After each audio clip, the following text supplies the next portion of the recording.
सन 1971 में प्रचंड विजय के कारण से इंदिरा जी अपने आप को समझने लगी थी कि मेरे जैसा कोई और योद्धा नहीं हो सकता या मेरा जैसा कोई राजनीतिक ही नहीं हो सकता, और आपातकाल लगाना है तो यह भी उस निश्चय को पूरा कैसे किया जाए। तो उस तत्कालीन राष्ट्रपति जो रहे उनके पास जाकर रात्रि के करीब 11:58-55-50 यानी 26 तारीख ना आ जाए या 26 तारीख से पहले पहले इस प्रकार का अध्यादेश जारी करने का काम हो गया, और तत्कालीन राष्ट्रपति ने उस अध्यादेश पर हस्ताक्षर भी कर दिए। जैसे आपातकाल जैसे ही लागू हुआ तो पहले से ही कुछ बातों की तैयारियां और संदेशा गृह मंत्रालय की ओर से बाकी के उससे कि कहाँ कहाँ इस बात का विरोध हो सकता है, उन सारे संगठनों के प्रमुख लोगों को निरुद्ध किया जाए और उनको जेल में उसके बाद उनको रोक लिया जाए। देश की आज़ादी के बाद संविधान को अवहेलना करते हुए, यूँ कहें कि धता बताते हुए जिस तरह से अवहेलना करने का जितना किया जा सकता था सब करने का काम किया, संविधान को दरकिनार करते हुए। और श्रीमती इंदिरा गांधी ने उस समय अपने प्रधानमंत्री के पद को बचाने के लिए इस तरह के सारे अनर्थक असंवैधानिक उपायों को देश पर लागू करने का काम किया। जो संविधान का जो आधारभूत मान्यता है उनको समाप्त करने वाले लोग अब ये चिल्ला रहे हैं कि संविधान की मर्यादा तोड़ी जा रही है। कांग्रेस की नेता श्रीमती इंदिरा गांधी ने भी अपनी सत्ता को बचाने के लिए जो भी उपाय आतंक के दमन के हो सकते थे वो सारे उपाय करने का काम किया था। आज कौन चलेगा आज देश से भ्रष्टाचार मिटाने को, बर्बरता से लोहा लेने, सत्ता से टकराने को। आज देख ले कौन रचाता, मौत के संग सगाई है, जयप्रकाश का बिगुल बजा तो जाग उठी तरनाई है। नमस्कार, पांचजन्य में आप सभी का स्वागत है। मैं सुधीर। आपातकाल की इस कड़ी में हम ये जानेंगे कि आपातकाल क्यों लगा, आपातकाल की यातना क्या थी और आपातकाल का संघर्ष क्या था, क्योंकि आपातकाल सत्ता और जन संघर्ष दोनों की कहानी है, जन चेतना की कहानी है और जनता के आगे उठने और आवाज उठाने की कहानी है। इस पर चर्चा करने के लिए आज हमारे साथ हैं पूर्व केंद्रीय मंत्री सत्यनारायण जटिया जी। जटिया जी, आपका पांचजन्य में बहुत बहुत स्वागत है। हम आपसे सबसे पहले ये जानना चाहेंगे कि आपातकाल क्यों लगा, क्या वजह थी आपातकाल की? तत्कालीन परिस्थितियों में जब पाकिस्तान ने आक्रमण कर दिया था और उस वक्त बांग्लादेश और उसकी आज़ादी के लिए संघर्ष हो रहा था, तो उस बांग्लादेश की आज़ादी के संघर्ष के बाद जो चुनाव हुए सन 1971 में प्रचंड विजय के कारण से इंदिरा जी अपने आप को समझने लगी थी कि मेरे जैसा कोई और योद्धा नहीं हो सकता या मेरा जैसा कोई राजनीतिक ही नहीं हो सकता। तो उस झूम में, उस मानसिक स्थिति के कारण से उनकी सोच और बड़ी हुई थी। चुनाव हुए और चुनाव में उनको प्रचंड विजय मिली, परंतु हुआ ये कि जिस चुनाव के कारण में या जिसमें जीत मिली हुई थी, उस चुनाव को जिस तरह से लड़ा गया था उसमें सरकारी सहायता लेने के कारण से भी, और जब पिटीशन राजनारायण जी ने किया था उस पिटीशन के फैसले में 12 जून को यह हुआ कि श्रीमती इंदिरा गांधी का चुनाव और वैध नहीं है, ऐसा करके फैसला दिया और उनको इस कालावधि में उनको जो निर्धारित की गई थी उसको उसके लिए अयोग्य घोषित किया गया। एक तरफ उनका मानस ऐसा बना हुआ था कि मेरे जैसा कोई है नहीं, मेरी क्षमता के कारण से ही मैंने सारा इतना किया है, तो मैं कैसे हट सकती हूँ। तो जब ये अतिरेक था तो उस अतिरेक में जब ये फैसला आ गया तो उस फैसले के में उनको ये लगा कि नहीं, कैसे तो भी बने रहना चाहिए। साथ में लगे हुए जो लोग थे, जो कानून के जानकार रहे होंगे उस समय के, उनके साथ काम करने वाले उनके राजनीतिक सलाहकार रहे होंगे, धवन जी और बहुत सारे लोगों का नाम है। निश्चित रूप से वहाँ बंगाल में राय और बाकी के सारे लोग थे, तो उन्होंने कहा कि नहीं नहीं, आपको नहीं हटना चाहिए और इसके लिए उपाय करना चाहिए। अब इस तरह से ये चल पड़ा कि श्रीमती इंदिरा गांधी का चुनाव अवैध हो गया है और इधर जयप्रकाश का अपना समग्र क्रांति का आंदोलन शुरू हो गया था। उधर गुजरात में और कांग्रेस की पराजय हो गई थी। संयुक्त से मैं उस चुनाव में था जूनागढ़ में, जब सन 75 की बात है जी। तो एक माहौल, और फिर छात्र आंदोलन हो गया, पटना में बड़ी रैली हो गई और उस स्थान स्थान पर इस प्रकार से श्रीमती इंदिरा गांधी को हटाने के लिए और लोकतंत्र को मर्यादा को स्थापित करने के लिए, संविधान की मर्यादा को लागू करने के लिए, तो जयप्रकाश जी के नेतृत्व में ये सारा हुआ। उससे पहले भी माननीय हमारे जो श्रद्धेय नानाजी देशमुख रहे, उस संघर्ष में, उस सारी आयोजना में उनकी प्रमुख भूमिका थी। और जब लाठीचार्ज हो गया था तो जयप्रकाश नारायण जी को बचाने के लिए उन पर वार हुआ था, तो उनने अपने हाथ से उसको रोक करके, उनका फ्रैक्चर भी हो गया बाद में। तो इस तरह से नानाजी का पूरा ही उस तरह से था। तो मोटे तौर पर संघर्ष उग्र, मतलब संघर्ष का स्वरूप बदल गया, और संघर्ष का स्वरूप बदल गया कि पूरा देश ही एक तरह से उद्वेलित हो गया था। उन्होंने कहा श्रीमती इंदिरा गांधी को नहीं रहना चाहिए। और इधर यहाँ सारे देश भर में इस प्रकार का, रामलीला मैदान पर एक बड़ी रैली हो गई और उस रैली में सिंहासन खाली करो की जनता आती है।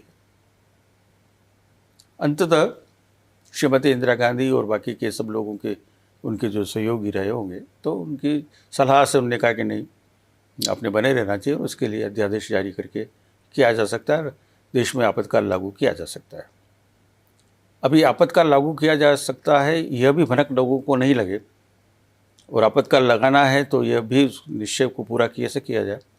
तो उस तत्कालीन राष्ट्रपति जो रहे, उनके पास जाकर रात्रि के करीब 11:58-55 यानी 26 तारीख ना आ जाए या 26 तारीख से पहले पहले इस प्रकार का अध्यादेश जारी करने का काम हो गया, और तत्कालीन राष्ट्रपति ने उस अध्यादेश पर हस्ताक्षर भी कर दिए। होता क्या है कि सारे अध्यादेश जारी करने से पहले कैबिनेट की मीटिंग और उस प्रकार का मसौदा क्या है, चर्चा में लिया जाता है, और उसके बाद लेकर के प्रधानमंत्री राष्ट्रपति से उसका अनुमोदन करने के बाद उसको लागू करने का काम किया जाता है। किंतु जिसको ये सब सारी बातों का संविधान के और बाकी के नियम कानून से ऊपर अपने आप को मानने के लिए समझने वाले लोग, ऐसा करना उनके लिए कोई उन्हें ज़रूरी नहीं समझा, और फिर इसके बाद देश में आपातकाल लागू हुआ। अब जैसे आपातकाल जैसे ही लागू हुआ तो पहले से ही कुछ बातों की तैयारियां और संदेशा गृह मंत्रालय की ओर से, बाकी के उससे कि कहाँ कहाँ इस बात का विरोध हो सकता है, उन सारे संगठनों के प्रमुख लोगों को निरुद्ध किया जाए और उनको जेल में उसके बाद उनको रोक लिया जाए सारे देश भर में। तो उसी 25-26 की दरमियानी रात में दिल्ली में भी और सारे देश भर में इस प्रकार का मुहिम चली, और जहाँ जहाँ लोग थे, राजनीतिक दलों के लोग थे, अनुसांगिक संघ, राष्ट्रीय संघ, बाकी के और अन्य जो संगठन थे जो राजनीतिक नहीं थे, तो भी उनको खतरा ये लग रहा था कि ये कहीं से आवाज़ ना उड़ जाए। तो उसको रोकने के लिए जो भी हो सकता था, जितना भी हो सकता था, वो सारी तैयारियाँ उनने अपनी तरह से गुप्त रूप से करी हुई थी। तो उसके कारण से सारे देश भर में गिरफ्तारियों का दौर हुआ। रात में सोते हुए लोगों को उठाया गया, परिवारों के अंदर जिस प्रकार से दहशत और उसका वातावरण हो गया। अंग्रेज़ों की हुकूमत हुआ करती थी तो वो उस तरह के राजद्रोह के आधार पर लोगों को गिरफ्तार कर लिया करते थे लोग। हमने देखा है कि राजद्रोह के उस समय भी लोकमान्य तिलक के ऊपर, विपिन चंद्र पाल के ऊपर और इस राजद्रोह के प्रकरण चलाए गए। सावरकर, स्वतंत्र सावरकर, ऐसे जितने भी लोग क्रांतिकारी ने जिनके विचारों में राष्ट्र था, जिनके विचारों में लोकतंत्र था, ऐसे सारे विचारकों के साथ अंग्रेज़ों ने जिस तरह से वो दमन चक्र चलाया हुआ था, उससे भी आगे बढ़ कर के कांग्रेस ने देश की आज़ादी के बाद संविधान को अवहेलना करते हुए, यूँ कहे कि धता बताते हुए, जिस तरह से अवहेलना करने का करने का जितना किया जा सकता था वो सब करने का काम किया। सारे सन्नाटा एक तरह से देखा जाए, लोगों को समझ में नहीं आ रहा था कि क्या हुआ जाए क्या नहीं हुआ जाए। तो ऐसी परिस्थितियों में सारे देश में इस प्रकार के आपातकाल की घोषणा करने के बाद, ऐसे तो जब युद्ध हुआ था बांग्लादेश वाला और आज़ादी के लिए पाकिस्तान के आक्रमण के समय आपातकाल तो लगा ही हुआ था, परंतु बाहरी आपातकाल लगा है, युद्ध के कारण से आपातकाल लगाया है, ऐसा मान करके भी ये दूसरा आपातकाल इस तरह से लाने का उपाय किया गया जिससे लोगों को स्पष्ट हो जाए कि हमने अब ये आंतरिक आपातकाल लगा दिया है और इसमें अब कोई स्वतंत्रता के जितने अधिकार हैं हमारे, सेक्शन 19 जो अनुच्छेद 19 बोलता है उसमें जितने अधिकार हमको मिले हुए हैं, कॉन्स्टिट्यूशनल जो राइट्स हैं उसको, अभिव्यक्ति का जो अधिकार है, और हमारा तो संविधान बहुत स्पष्ट कहता है कि हम भारत के लोग, भारत को एक संपूर्ण प्रभुत्व संपन्न, फिर बीच में जोड़ दिया था आपातकाल में जोड़ा था समाजवादी पंथ निरपेक्ष तथा इसके समस्त नागरिकों को सामाजिक आर्थिक राजनीतिक न्याय, विचार अभिव्यक्ति विश्वास, धर्म उपासना की स्वतंत्रता, विचार अभिव्यक्ति विश्वास, ये सारा समाप्त कर दिया। सेक्शन 9 में लोगों के इकट्ठे होने का जो अधिकार था, बाकी की विचारों का आदान प्रदान करने की जो स्वतंत्रता थी, जो कि आज़ादी के स्वतंत्रता का सबसे बड़ा और हम कह सकते हैं कि उपहार या उपलब्धि या अधिकार था, सब समाप्त करने के बाद इस तरह से देश में एक तरह से स्तब्धता और आतंक का रवैया करने के बाद कांग्रेस और उनके लोगों ने जिस तरह से भी, यानी यूँ मानिए कि पुलिसिंग का काम उनने अपने हाथों में ले लिया था और जिसको कहा जाता, जिसको बताया जाता था उसको बिना पूछे बिना कारण बताए अंदर बंद कर दिया था।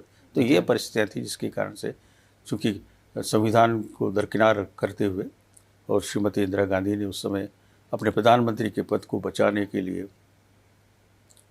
इस तरह के सारे अनर्थक असंवैधानिक उपायों को देश पर लागू करने का काम किया। और उसके बाद की कहानी तो बड़ी है ही, तो जिसको हम आपातकाल कहते हैं, जिसको, और मैं कभी कभी सोचता हूँ कि ऐसा करने के इतना तक जाने के बाद कांग्रेस, और आज की परिस्थितियों में भी कांग्रेस अपने आप को ये कहती है कि संविधान की किताब ले करके, जो कांग्रेस के नेता हैं राजीव गांधी हैं के साथ उसकी परंपरा में जो चल रहे हैं राहुल गांधी, वो किताब ले करके सारी दुनिया में बताते फिरते हैं कि संविधान है, संविधान है। ये कौन सा संविधान? अरे जिस संविधान को तुमने, जो संविधान का जो आधारभूत मान्यता है उनको समाप्त करने वाले लोग अब ये चिल्ला रहे हैं कि संविधान की मर्यादाएं, संविधान की मर्यादा तोड़ी जा रही है।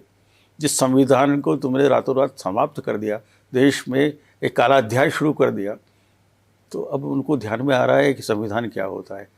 तो ये एक बड़ा हमारा ऐतिहासिक और निश्चित रूप से हमारे देश की लोकतंत्र के ऊपर जो घातक उपाय था उसका जो काला अध्याय है।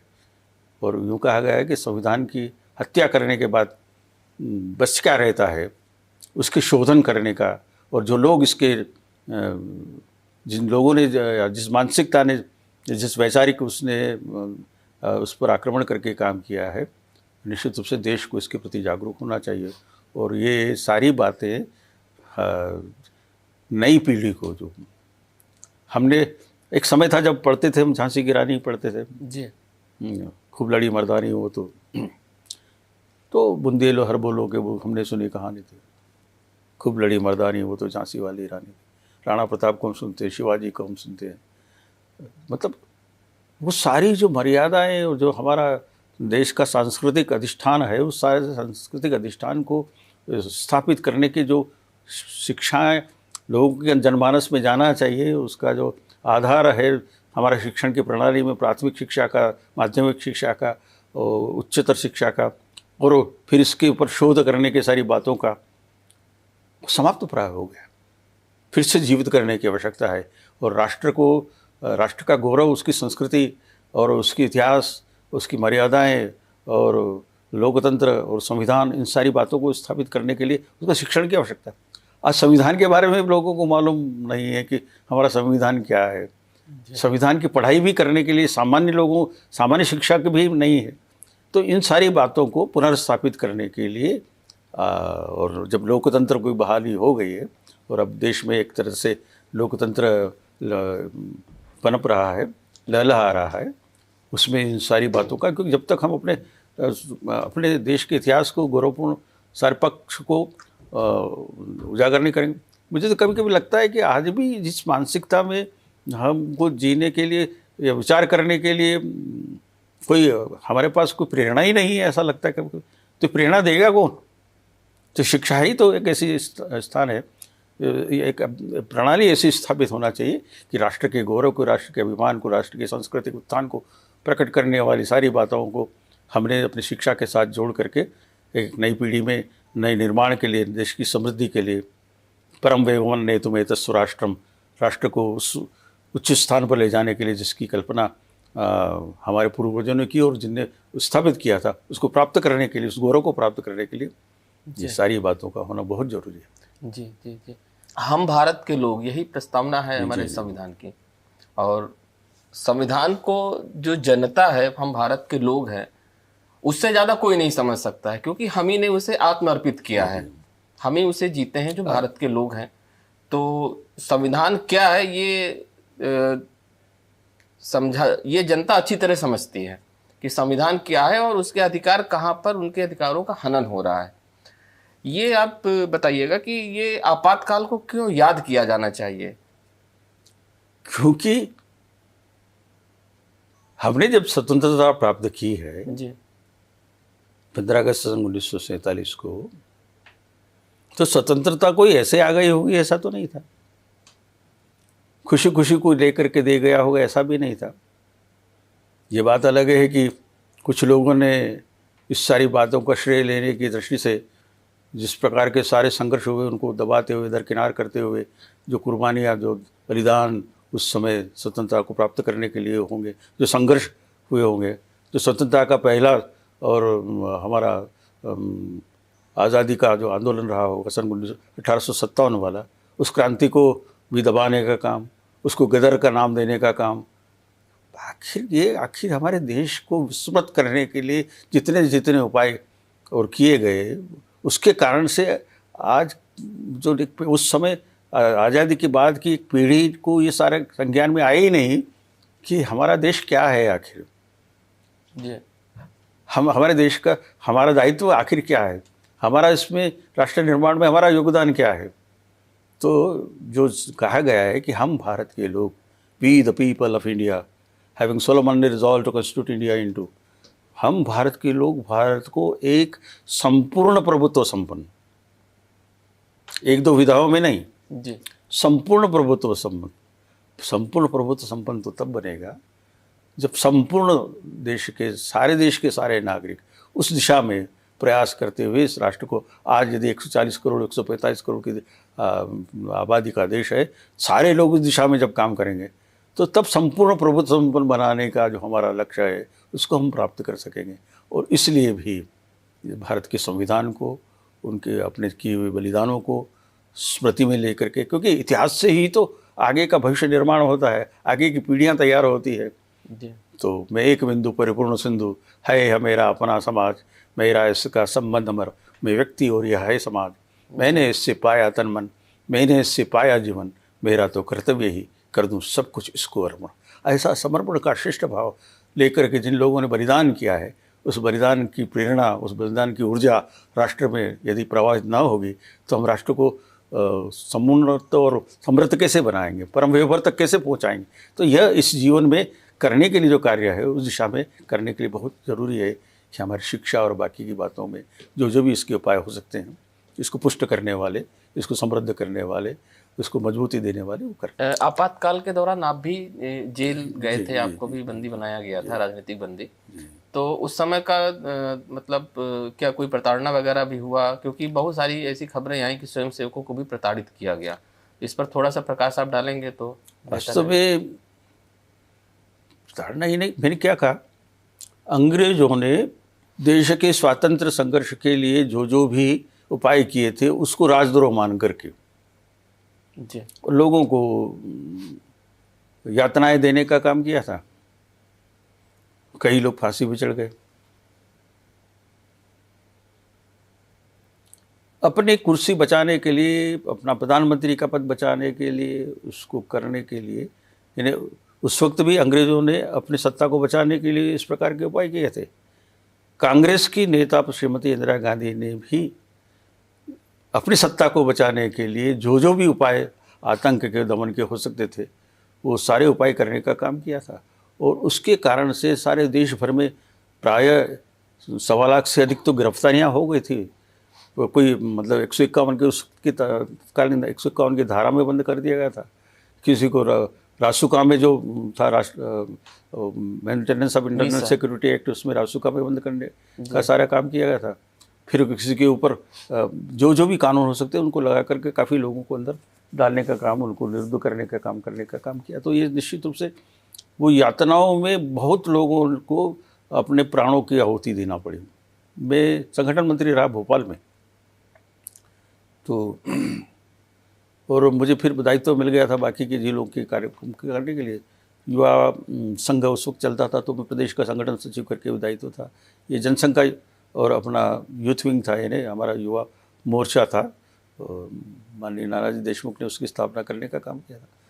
तो उसी समय हसमत वारसी करके एक थे, भिंड के कार्यकर्ता थे, आरिफ बेग नाम रहा है, उनके साथ सहयोगी थे। वो पूर्ण समय दे करके वो फिर वहाँ पर भोपाल में आ गए। भोपाल की जेल में रह करके वो, चूँकि मैंने दायित्व मेरा दायित्व उनको दिया हुआ था, तो मैं भी जेल में बंद था, निरुद्ध था उज्जैन में, और वो भोपाल में बंद थे। तो पत्र एक आध दो पत्र व्यवहार में उनने मेरे को लिखा था। और उसमें फिर वो तो जिस तेवर में हम लोग थे उसमें, तो उसमें आ सितमगर हुनर आजमाएँ, तो तीर आजमा हम जिगर आजमाएँ, ऐसे बाकी की अपनी भावना को व्यक्त करने का काम किया। तो उनको भोजन में और इस प्रकार की कुछ चीज़ करते करते आखिर उनका शरीर जो है कमज़ोर हो गया। फिर आंतों में इस प्रकार से कुछ खान पीन के उसके कारण से भी उनका वो प्राणांत हो गया। हमारे कैलाश जोशी रहे, जो बाद में जाकर मध्य प्रदेश के मुख्यमंत्री भी हुए, वो धार जेल में बंद थे। तो उनको भी प्राणांतक यातना देने का काम किया, और जेल में जिस प्रकार का अत्याचार हो सकता था उस प्रकार का करके उनको बिल्कुल ऐसा जैसा मरणासन ऐसा करके छोड़ने का। मैं भी आगर करके जगह है शाहजहाँपुर ज़िले में, अपने मध्य भारत का वो हिस्सा है, उज्जैन संभाग रहता था। तो वहाँ से चूँकि मैं संगठन मंत्री था, तो मेरा घर और कोई ठिकाना तो था नहीं, तो मैं कार्यालय में रुका था, संघ कार्यालय में। और उस वक्त वहाँ से फिर निरुद्ध करने का काम हुआ। हम लोग राजगढ़ की जेल में गए, और राजगढ़ की जेल में गए तो हमारा जो आगर का बेस था और बाकी के राजगढ़ के और बाकी के शाहजहाँपुर के सारे लोग उधर जेल में आ गए थे। तो 5-6 दिन बाद ही 26 जून का ये वाक़या था, और 5-6 जुलाई के मध्य समय में जेल में फिर पानी वानी नहीं था। तो पानी के लिए, क्योंकि पानी नहीं है तो सुबह का अपना जो रहता है वो शौचादि से निवृत्त होकर के स्नान आदि का वो कुछ नहीं हो पाया, भोजन भी बना नहीं पाए। तो हमने कहा भी पानी चाहिए तो टैंकर वगैरह भेजने का काम करो। उस वक्त का सुपरिटेंडेंट था वो कहीं चले गए, जो जेलर था वो उसको समझ में आया ही नहीं। तो हमने कहा पानी, और इस प्रकार की मांग हो रही थी। तो फिर वहाँ से एसपी कलेक्टर दोनों वहाँ पर आए, एक सिविल ड्रेस में आ गए थे। तो उन्होंने कहा कौन ये कर रहा है, कौन रिंग लीडर है। हमारे एक वरिष्ठ नेता, हमारे वरिष्ठ विधायक हुआ करते थे, मदन लाल जी भंडारी, वो हमारे चूँकि उनके संरक्षण में हम थे, तो उन्होंने कहा हमारे ये मदन लाल जी, अच्छा ये है रिंग लीडर। तो मैंने कहा रिंग लीडर मत बोलिए आप, राजनीतिक लोग हैं और आप बहुत ज़्यादा बात कर रहे हैं। मैंने कहा बात करते थे तभी तो जेल में आए हम, बात नहीं करते होते तो क्यों जेल में आते। उन्होंने कहा अभी हम बताते हैं। उन्होंने कहा क्या बताएंगे। मैंने कहा कि पानी का टैंकर भेजिए और बाकी की सारी हमारी जो रोज दिन जो आवश्यकता है उसकी पूर्ति करने का काम करिए। परंतु उनके मन में तो चूँकि निरंकुश हो ही गए थे। तो हमने कहा कि भाई आप कौन है, हम नहीं जानते। तो उन्होंने कहा मैं एसपी हूँ। मैंने कहा भाई आप एसपी होंगे ज़रूर, परंतु हमको दिखाई नहीं देता। हम कहते हैं कि भाई हम बहुत बड़े नेता हैं, बड़े वकील हैं, तो आप कैसे मान लेंगे। तो आप भी कहेंगे एसपी, तो आपकी ड्रेस कहाँ है। तो मैंने कहा मैं अभी आता हूँ ऐसा करे। तो फिर ड्रेस पहन करके वो आए। मैंने कहा मैं एसपी हूँ ऐसा करके। तो मैंने कहा ठीक है, पानी की व्यवस्था कर देते तो आपको आने की ज़रूरत नहीं पड़ती। मैंने कहा हम अभी समझाते हैं आपको। ऐसा करके एक एक को बुला करके उन्होंने और डराने का, धमकाने का, आतंकित करने का काम किया। मेरे को भी बोला कि तुमको बस्तर भेज देंगे। और मध्य प्रदेश में बस्तर आखिरी हिस्से पर है, जी जी तो मैंने कहा कोई दिक्कत नहीं है, जेल तो जेल होती है, यहाँ की जेल वहाँ की जेल कर लेंगे, ठीक समझाते हैं तुमको ऐसा करके। अब हुआ है कि जिनके इन प्रकार संध्या हुई तो जेल में और लॉकअप होने का समय आया, तो फिर हमको क्रिमिनल्स के साथ बंद कर दिया। और क्रिमिनल्स के साथ वहाँ का जो अपने जो सारे वहाँ कैदी लोग रहते हैं उन्हीं में से किसी को बना देते हैं हेड। तो उन्होंने कहा कि 11 बजे के आसपास बिजली जाएगी, कंबल परेड करना है, इनको कंबल ओढ़ा करके पिटाई लगाना है। अच्छा, अब ये हम 5-4 लोग उसमें अलग अलग उस हिस्से में बांट कर हमको अलग अलग बैरक्स में रख दिया। जी अब इतने में एक पहचान के हमारे थे कार्यकर्ता, उसका भतीजा वहाँ पर था, तो मुझको उसने, हमारे यहाँ उम्र में जो बड़ा होता है उसको दादा बोलते हैं, कि दादा आज तो ये ऐसा खबर मिली है कि कंबल परेड होगी। मैंने कहा कंबल परेड क्या होती है? तो उन्होंने कहा कि कंबल उड़ा करके लाइट चली जाती है और फिर उसकी रमी से उसकी पिटाई करने का काम होता है। मैंने कहा कोई बात नहीं, ठीक है। बैरक जब बंद हो गया, ताला वाला हो गया, गिनती हो गई, रोल कॉल होते ही है, तो वो सारा करके समाधान हो गया। तो फिर चूँकि हम बाहर से आए थे, मैं वो चबूतरे नुमा एक वो था जो कब्र नुमा एक, उस पर उसी को हमने वो उस पर खड़े होकर के तसला पीट करके सबको बुलाया, इधर आओ सब सारा कुछ ऐसे। अब क्रिमिनल्स लोग थे तो वो जानते नहीं थे, पर जो उस 1-2-4 लोग जो हमको जानते थे उन्होंने कहा नहीं भाई ये हमारे बड़े अच्छे हैं और जनसंघ के बड़े कार्यकर्ता हैं और ऐसा तो करके है। मैंने कहा देखो भाई, आप भी कैदी हम भी कैदी, आप भी जेल में हैं हम भी जेल में, आपके ऊपर कुछ आरोप लगाए हैं इसके कारण से आप जेल में, हम पर भी कुछ आरोप लगाए हैं इसलिए हम जेल में। अब आपके आरोप सत्य है झूठ है, अच्छे हैं बुरे हैं, ये तो कोर्ट तय करने वाला है, पर हमारे लिए तो वो कोर्ट भी बंद हो गई है। तो हम एक ही तरह से कैदी भाई आपस में काहे की लड़ाई। तो ऐसा करके हमने इकट्ठा करके फिर वो जयप्रकाश का था, आज कौन चलेगा आज देश से भ्रष्टाचार बिठाने को, बर्बरता से लोहा लेने, सत्ता से टकराने को, आज देख ले कौन रचाता, मौत के संग सगाई है, जयप्रकाश का बिगुल बजा तो जाग उठी तरनाई है। और फिर तसले के साथ वो गाना शुरू किया। 11 बजे बिजली गई तो नारे शुरू हुए, भारत माता की जय, वंदे मातरम, ऐसा करके जब सारे नारे लगे, तसले बजने लगे, एक बैरक में तसला बजा तो दूसरे में बज गया, तीसरे में, चौथे में, पाँचवें, सारी जेल में गनगनाहट हो गई एक तरह से। तो उसमें वार्निंग बेल बजा दी, कुछ क्या हो गया ऐसा। फिर वो एसपी कलेक्टर दौड़ करके आए, जेलर वगैरह सब भाग दौड़ के आए, कहाँ हो रहा है, कौन है इसमें। तो वो रात की 2 बजे ने बैरक खोला, उनमें से हम जो लोग थे जो उसको बंद कर दिया गया था उनको बाहर निकाला। तो बाहर निकालने के बाद बरसात का 5-6 जुलाई का समय रहा होगा, और खूब बरसात हो रही थी बिल्कुल। और वहाँ राजगढ़ में और कहीं भी वहाँ से निकल करके कहीं भोपाल की तरफ जाना हो या और कहीं भी ब्यावरा की तरफ जाना हो, कहीं भी जाना हो, तो बीच में एक नदी पड़ती थी घोड़ा पछाड़ करके, वो खूब तेज़ बहती है।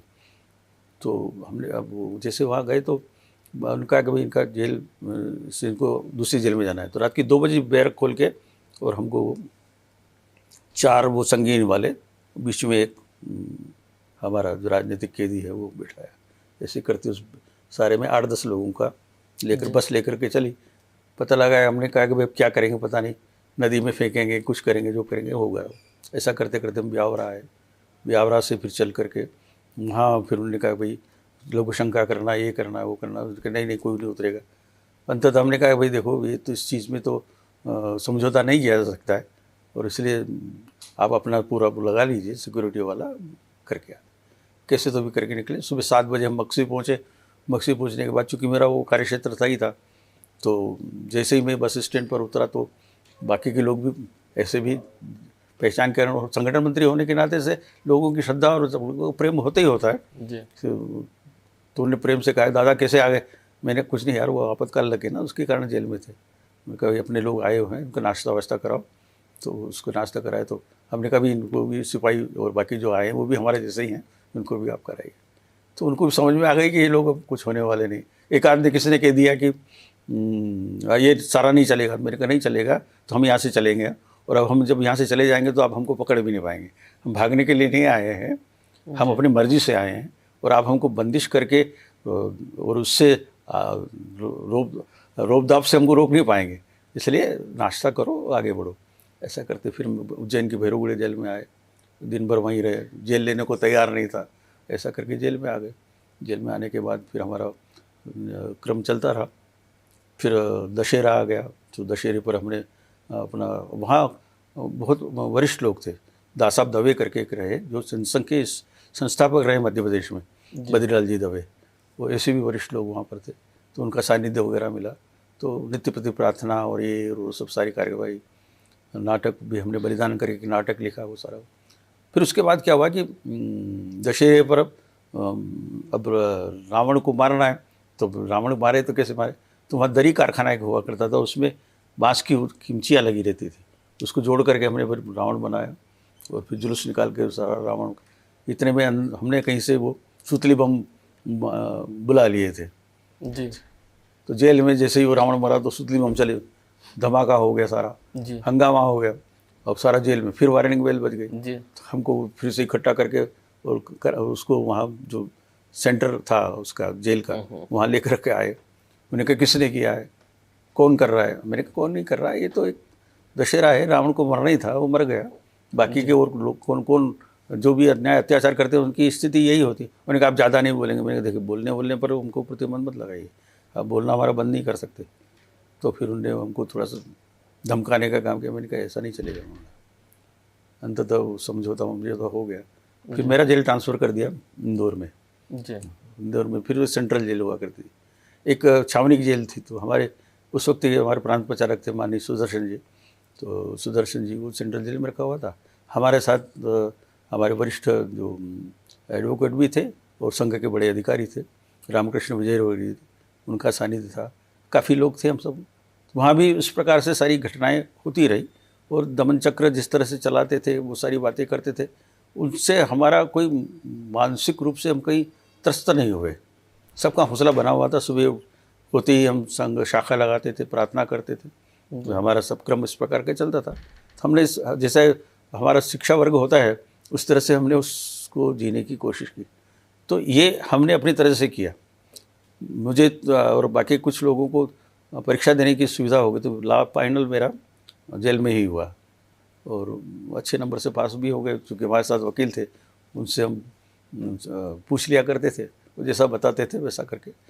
तो कुल मिलाकर के यहाँ एक आतंक का माहौल खड़ा करने का काम उन्होंने किया हमारे समय में, परंतु हमारा इकट्ठा रहना और साथ साथ रहना और इस तरह से सामूहिक रूप से कुछ क्रिएटिविटी, कुछ रचनात्मक गतिविधियों में लगने के कारण से हमारा समय उस वक्त हमने ठीक प्रकार से योजित कर लिया था। परंतु सारे देश भर में जिस प्रकार का अन्याय और अत्याचार के समाचार आते थे, हमने अंदर से ही जेल में पत्रिका निकालने का काम किया।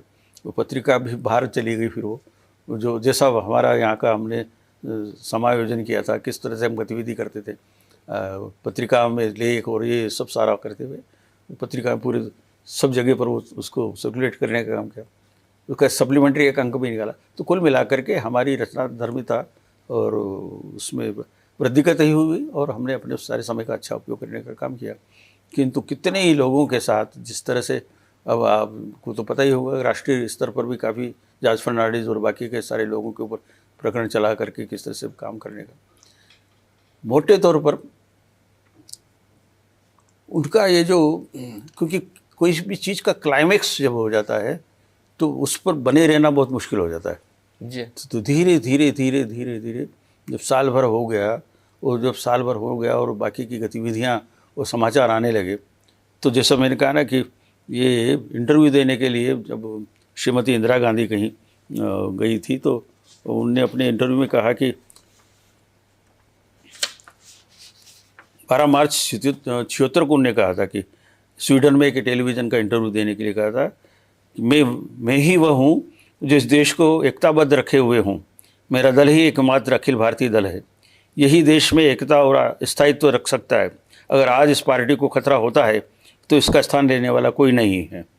इससे इस देश और इसकी एकता के ही खतरे में पड़ जाएगी। यह उन्मुक्त और दम्भ भरी गर्भोक्ति और उस वक्त श्रीमती इंदिरा गांधी ने एक इंटरव्यू के दौरान करी थी। तो हम देखते हैं कि इस लोकतंत्र का जो इस प्रकार से, और वहाँ पर जो उनकी यशोगान गाने वाले जो लोग थे वो लोग भी इस प्रकार के थे कांग्रेस अध्यक्ष देवकांत बरुआ हुआ करते थे, उन्होंने कहा इंदिरा इज इंडिया यानी इंडिया इज इंदिरा, यानी देश ही देश की पहचान ही इंदिरा है और इंदिरा ही देश को चला सकती है, इस प्रकार का उनका था। आप देख रहे हैं कि अब इंदिरा नहीं है, देश अभी यहीं पर है। तो इस प्रकार से जो लोग अपने आप को स्थापित करने का काम करते हैं वो जितनी ऊंचाई पर जाते हैं, जितना आतंक मचाते हैं, उतना ही उनका अंत, जैसे कहते हैं ना ग्रेविटी और ग्रेविटेशन पर गुरुत्वाकर्षण काम करता है। तो जब चीज़ गिरती है, चढ़ती है तो उसकी एक्सेलरेशन और उसका वो जो है वो कम होते जाता, पर जब वो गिरता है तो उसका ग्रेविटेशन जो फोर्स है उसको इतना गिरा देता है कि ज़मीन में गाड़ देता है। जी।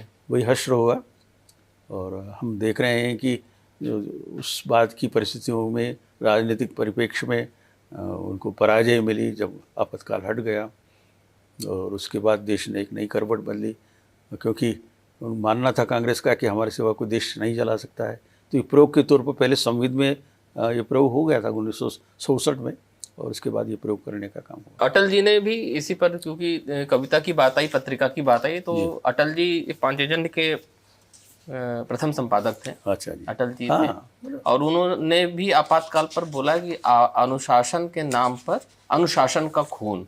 अच्छा। हाँ, उनकी पंक्ति है इसमें। और जैसा निरंकुश हुई सत्ता आपातकाल में और जैसा आपने बताया, बहुत सारी चीज़ें इसमें आई हैं, बहुत सारे तथ्य आए हैं कि कैसे यातना दी गई और कैसे स्वयं सेवक, संघ के स्वयं सेवक, इन्होंने अपनी यात्रा भारत को जगाने की, भारत को संगठित करने की अपनी उस दौरान भी जारी रखी।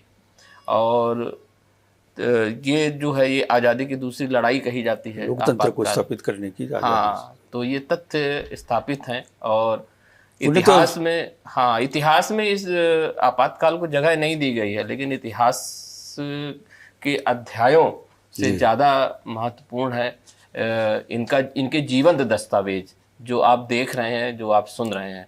और सत्ता की निरंकुशता को जनता ने सहा नहीं, जनता ने बताया बाद में कि आपातकाल जैसी हरकत का हश्र क्या होता है। तो हमारी इस कड़ी में श्री सत्यनारायण जटिया जी ने बहुत सारी बातें बताई हैं। उस वक्त की जो अटल जी की रचना थी जेल में, जो जी जी, टूट सकते हैं मगर हम झुक नहीं सकते जी, सत्य का संघर्ष सत्ता से, न्याय लड़ता निरंकुशता से, अंधेरे ने दी चुनौती है, किरण अंतिम अस्त होती है, यह बराबर का नहीं है युद्ध, हमने अत्ते शत्रु है सन्नद्ध, हर तरह से शस्त्र से हैं सज्ज और पशुबल होटा निर्लज्ज, किंतु फिर भी जूझने का प्रण, पुनः अंगद ने बढ़ाया चरण, प्राण प्रण से करेंगे प्रतिकार, समर्पण की मांग अस्वीकार, दाव पर सब कुछ लगा है, रुक नहीं सकते, टूट सकते हैं मगर हम झुक नहीं सकते। तो निश्चित रूप से ये जो हौसला है, ये जो संकल्प है, यह जो हमारे अंदर जो जिजीविषा है, जो हमारे संस्कारों में है, जो संघ से हमको प्राप्त हुआ है, निश्चित रूप से इसी के कारण से, और हम उस आपातकाल को परास्त करके देश में पुनः लोकतंत्र की पुनर्स्थापना करने का काम का जो अभियान चला था उसमें सफल पाए। और मुझे याद है कि अन्याय और अत्याचार नहीं हो सकता। जेल में भी हमने रचनाएं सृजित करने का काम किया था जी। तुम स्वतंत्रता की अमराग, बुझ न सके ऐसा चिराग, उत्सर्ग करने की ललक लिए मरण वरण का रक्तिम फाग, तूफानों से राह बनाते चलता, पर्वत लांगे बढ़ता जाता, प्रतिबल बढ़ने के निश्चय में विराम कहाँ विश्राम का, अरमानों को बांध सका क्या कोई, प्रतिबंध चिंतन पर कैसा, हृदय में यदि उमंग भरी हो, धरती पर बंधन कैसा। तो इसे मोटे तौर पर हमारा जो संघ का जो संस्कार है उसने हम सबको अनुप्राणित करते हुए और हर चुनौती का सामना करने का सामर्थ्य दिया। निश्चित रूप से हमारे राष्ट्र के लिए और दुनिया के अंदर अपने अस्तित्व के लिए आज जो हमारा स्थान दिखाई दे रहा है उस भावभूमि से ही अनुप्राणित है। और निश्चित रूप से यह यश और यह चूँकि अब तो ऐसा लगता है ना कि अरुण गगन पर महाप्रगति का अब फिर मंगल गान उठा, करवट बदली अंगड़ाई ली, अपना हिंदुस्तान जगा। तो इस प्रेरणा से आज का जो भारत दिखाई दे रहा है, निश्चित रूप से वो संघर्ष और वो सारी बातें यदि हमको नहीं मिली होती तो शायद है कि हम इतनी तेज़ी से आगे नहीं बढ़ पाते। आने वाले समय में राष्ट्र का परम वैभव प्राप्त कर सकें और दुनिया में वही स्थान प्राप्त कर सकें जो कि हमारे ऋषियों ने संसार की समरस्थली में धीरता धारण करो, चलते हुए निज इष्ट पथ पर संकटों से मत डरो, अति धीरता के साथ अपने कार्य में तत्पर रहो, विपत्तियों के वार सारे वीर बन करके सो, भय बाधाएं मुक्त हो जाएगी, होगी सफलता अंत में, फिर कीर्ति फैलेगी हमारी चहुं ओर दिगंत में। चहुं ओर दिगंत में ऐसी कीर्ति पताका भारत की विश्व गगन में फैले, ये संकल्पना लेकर के, विश्वास लेकर हम आगे बढ़ रहे हैं। आपने बुलाया, इसके लिए बहुत बहुत धन्यवाद। पांचजन्य के प्रति और उसके उद्घोष की क्षमता है, उसकी ऊर्जा है, वो सारे देश में फैले, इस प्रकार की शुभकामना करते हुए आपने ये सारा आयोजन किया है। और यह बहुत ज़रूरी है, समसामयिक ही होगा कि इस बात का संदेश आपके माध्यम से, पांचजन्य के माध्यम से ये उद्घोष सारे देश में फैले। फिर से आपके प्रति बहुत बहुत धन्यवाद। नमस्कार। आपने पांचजन्य को समय दिया, इसके लिए आपका बहुत बहुत धन्यवाद।